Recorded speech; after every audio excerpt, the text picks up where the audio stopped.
I'm Professor Ibirike Maduako, and well, I'm always interested when I am invited to an event that has to do with literacy, reading, books.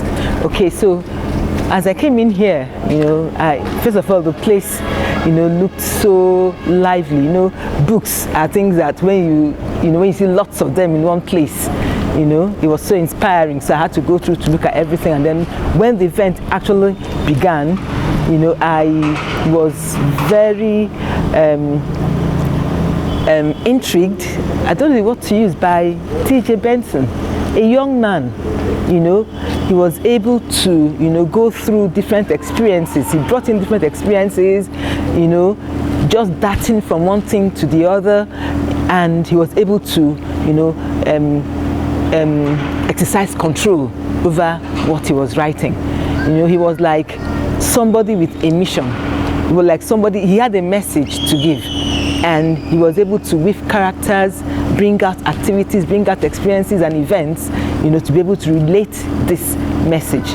Okay, one thing I got from the book was that love, that commitment, that friendship that parents should have with their children, and then that commitment that elder brother should have towards the younger brother, family life, responsibility and all that, being able to keep the relationships and to get committed, to watching over, each other's backs. So I see he tried to do that, but he did it so intricately. He did it with ease, but the things that he brought out, gave the book a kind of mysterious, look as you're reading. It looked mysterious, it looked, complex, like something that will make you to reflect and think, is this possible, So he was able to do all that, using simple language, because you could understand all that he was saying. He carved out, a niche for himself, a style for himself that, is not very common. So I think he did well. T.J Benson, kudos, he did well. Sharif, so I was bringing those words. I mean, people from that generation who grew up in the Middle Belt, they had a mix of either culture. My family, my uncles and aunties learned Arabic, even though they are Christians, they spoke, And then, I have people who went to the mosques, and then Muslims who celebrated Christmas. So there was that mixture. It was more, Nigeria was more mixed back then.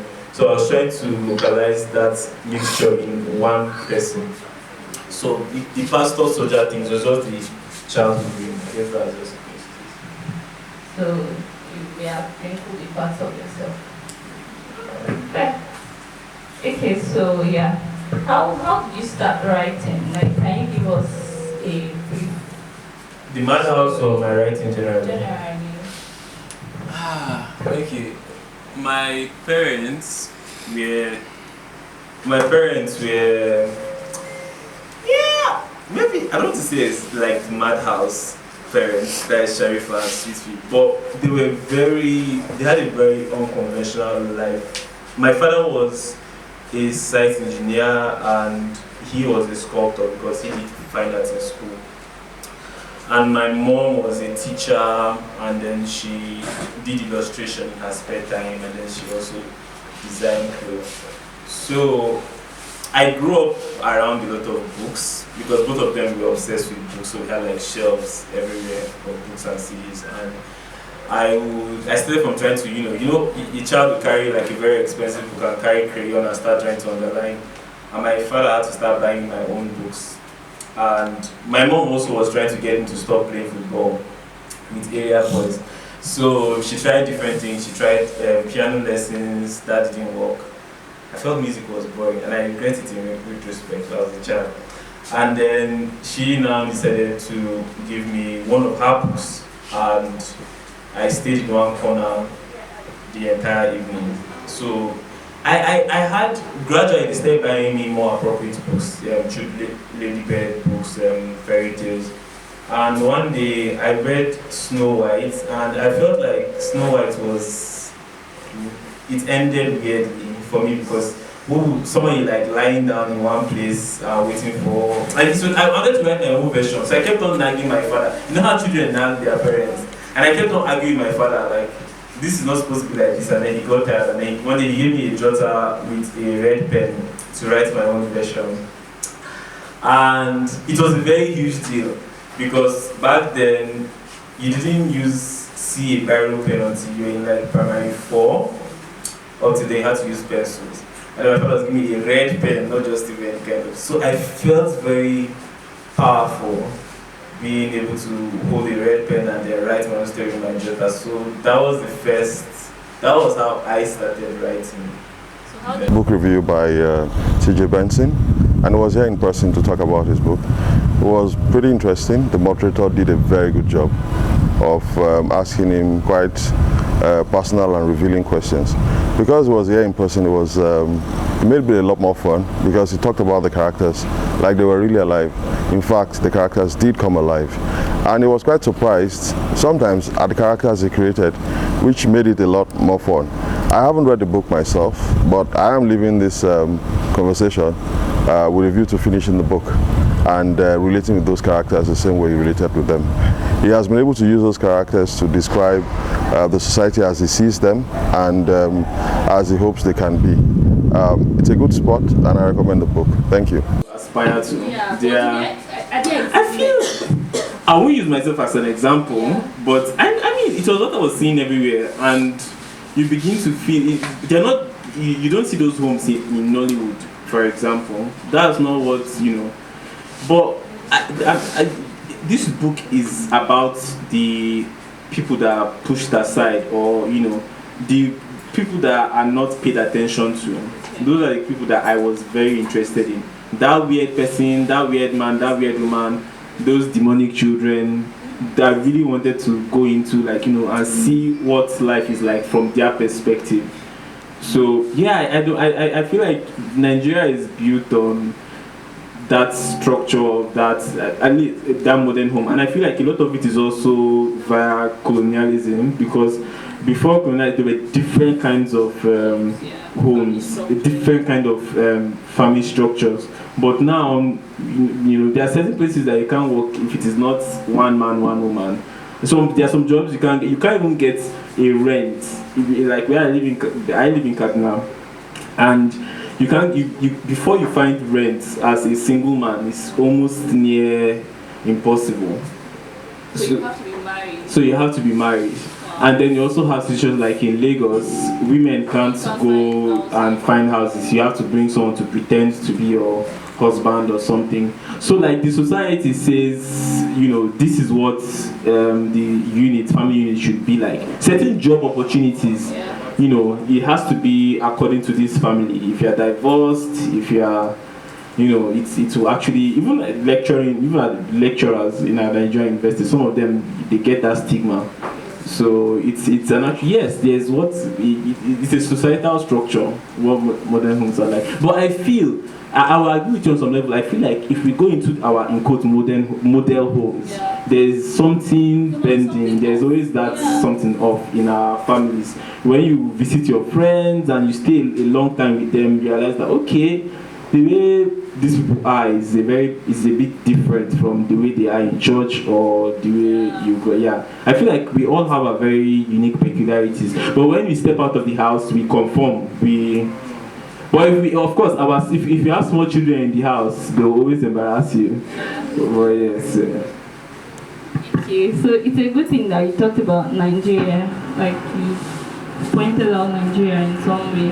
So talking about like Sharif's Liberia experience, and then let's talk about like another reason I talked about mental health earlier is because you made the point where he was trying to share his experience in Liberia to Sweet Pea, and then he couldn't talk about it. That's a mark of exactly. So that thing that happened, and then she now tells him that he should write it, which brought about Dear Sweet Pea, like the book that he couldn't publish. I don't know why I'm explaining to you. You are the one that wrote the book. No, please, because seriously, I'm not able to finish reading this book actually. Wow. Yeah, I'm still okay.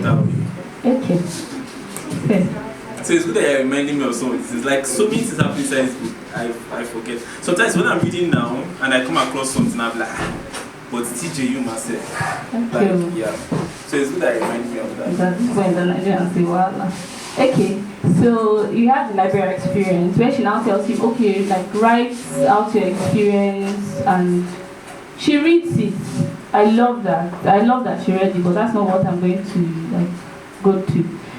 Basically, after he wrote it, and then they were now trying to publish the book. You know, the whole controversy that came with publishing the book, do it in the UK, do it in the US, and then at that era, we were still in, Nigeria was still in military era, so it wasn't, I know that it mustn't have been easy. You have the likes of Abacha and co, so everything was censored. So yeah, that one. Then, first of all, do you subscribe to writing as therapy? Yeah, because a very key part of my writing practice, professionally now, came from coming back to it as therapy. Because I remember when I was in around SS1 or so, I couldn't explain. I was going through a lot of things, and some of it was also PTSD. But also, I had lost my parents, and all of this was affected, and there was literally nobody I could talk to. And at that point, I was separated from my sister. I was seeing her once a year throughout that period. So I really couldn't articulate. And my best friend, or my best friends, they were trying to get it out of me, but I couldn't really say exactly what was wrong with me. And one of them, Steven, was like, oh yeah, so that I should just tell the paper, even if I can't say it out, I should just tell. And so that's why I started writing journals, or keeping journals. And that practice brought a very personal touch to my writing. So it's like when musicians score music, I know what you mean, like say in choir now, they want to score this Black American choir. They're trying to sing exactly, get the same chords and all of that. So it's like scoring myself before I could start scoring other characters. Before that, my characters, my writing was very floating in the air and whatever.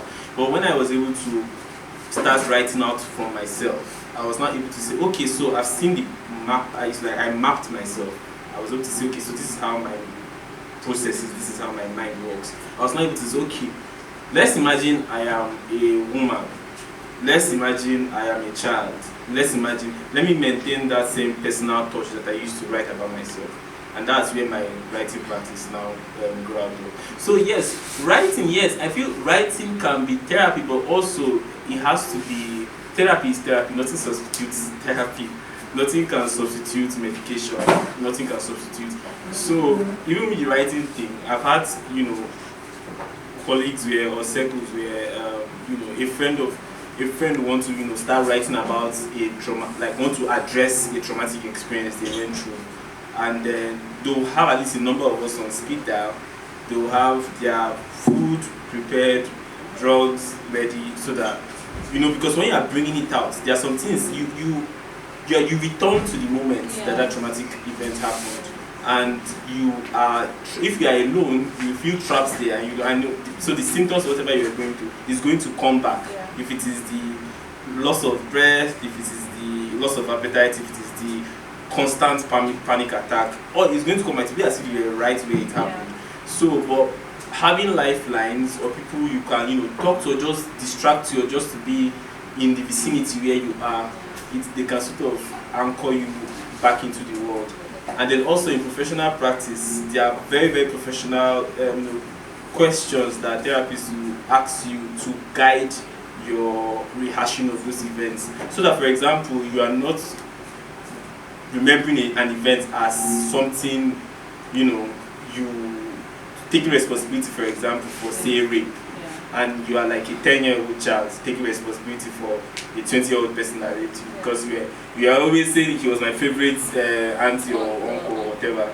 So if you're remembering that by yourself, you might start remembering the way you were friendly with these adults. You might not, but a professional guy, like put it into perspective for you. So yes, writing can be therapeutic, but also there's some level of it that really needs proper structure and guidance so that you don't traumatize yourself. It feels like he has to be attracted to any woman that is working. Yes, because if he's like they're like 6, if he goes back to his guys, they're always like, so how far? Are you down? You allowed you I can't even speak their language, my is not inside here now to speak it the way they speak, but there is that the test of your masculinity is in your ability, how early you started having sexual experiences. So when you start talking, there's always a conversation on when women being serious. Okay, what if I start trying to create safe spaces for men to now talk about their own abuse? And to my surprise, let me see if there's any. 98% of men that talked about sexual abuse saw it as a rite of passage. Saw me as even being stupid for thinking that. Yeah, that for thinking that. And then, of course, they are men now. How would they? Yes, of course, the nanny, did that. It only becomes sexual abuse when it's by another man. That is when they are not able to now feel okay, this is legitimate. But the problem with that is that a lot of these men carry, when they grow up to be men, they carry these things into their relationships with women. And it manifests in various forms. People think that, okay, the only form is, and that's why it's not seen as a sickness, where you see, the average Nigerian man is always, wants to have sex, is always ready for sex or whatever. Hypersexuality is also a symptom from that abuse thing. But also, even some people are not, some men lose sexual, they grow up and then they end up losing, and then there's also irritability, like a variety of issues that, that could come up, and they don't see these things oftentimes until they get into romantic relationships with women. And they are unable to, join the dots to that, okay, this thing happened to me as a child, this is why I'm reacting this way now.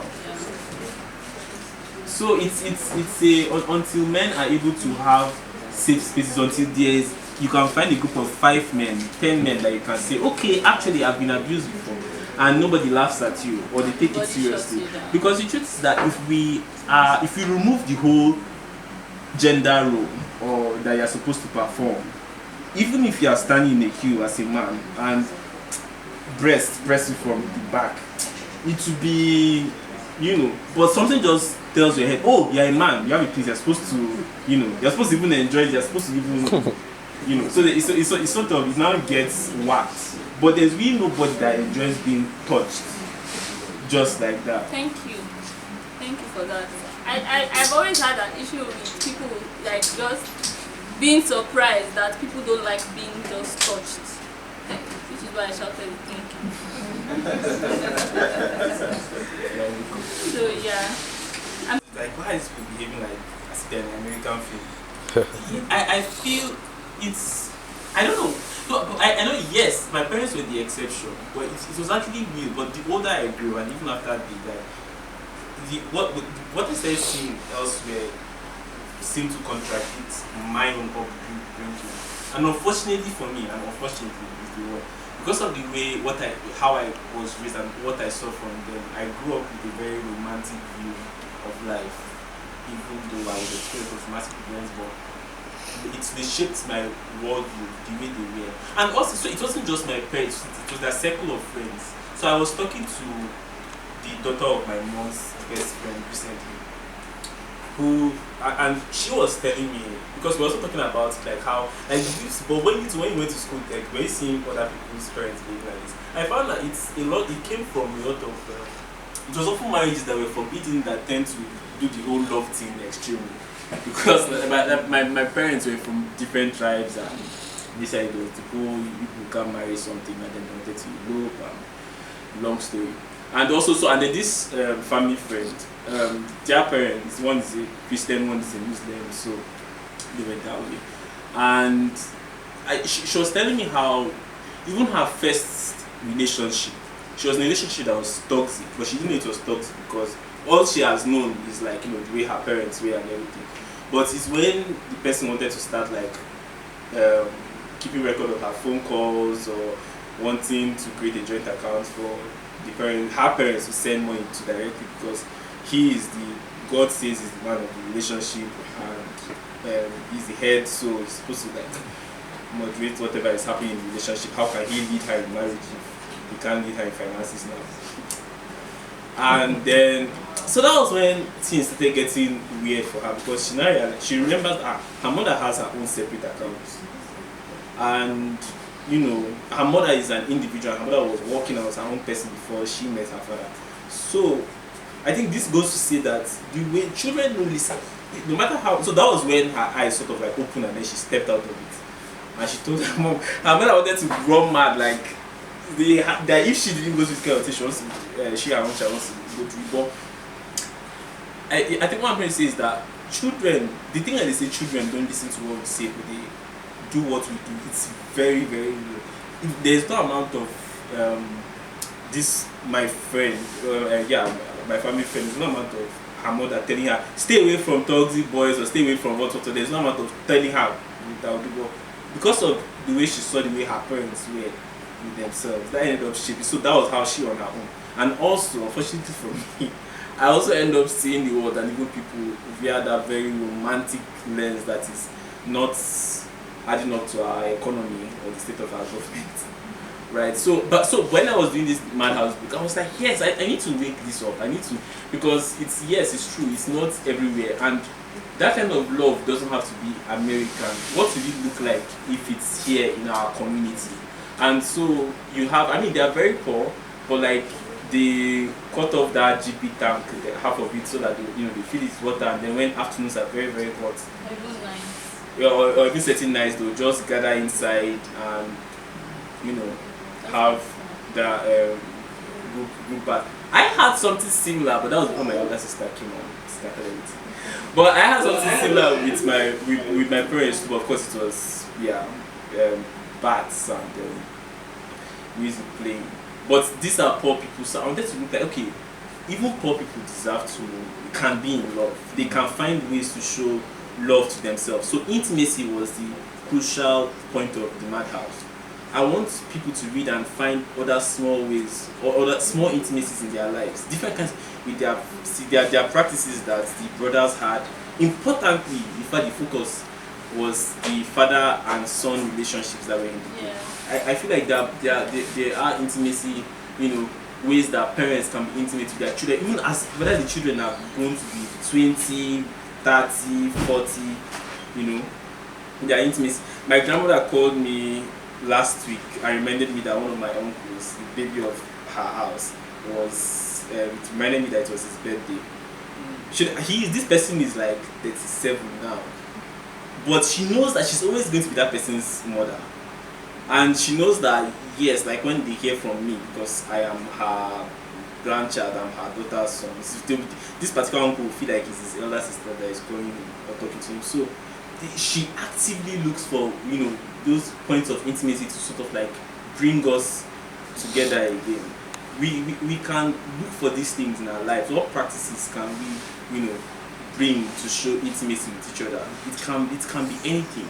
Acts of love. What's that particular thing that somebody that you are living with likes, and then just decide to do it without any cause or any reason, or without any need to any particular demand. My younger sister became my friend when she saw before she wants something from me. That is when she will now start doing the whole. That's when she started calling me and then being emotional or whatever. And when I told her, see me, I'm a hard person. So far, this life to know. So, but that now became a head. So, so whether she wants something from me or not, she's open with me. She talks to me, and then she makes me laugh, and then she comes, became my friend, and that was how all of that. So, intimacy is not about separating the duties we have to each other from acts of, I don't know how to put it, but causeless obligation or causeless, I don't want to use love. Love is too. So in the Madhouse, I made it a point to make sure that you won't find the word love. There is no love. not lovely, you know what. I want you to. Hello, I'm T.J Benson and I'm the author of The Madhouse. We just finished my book panel here with Bookville and it was amazing and very thorough. The team really put everything together and I am so grateful for the invitation to come here.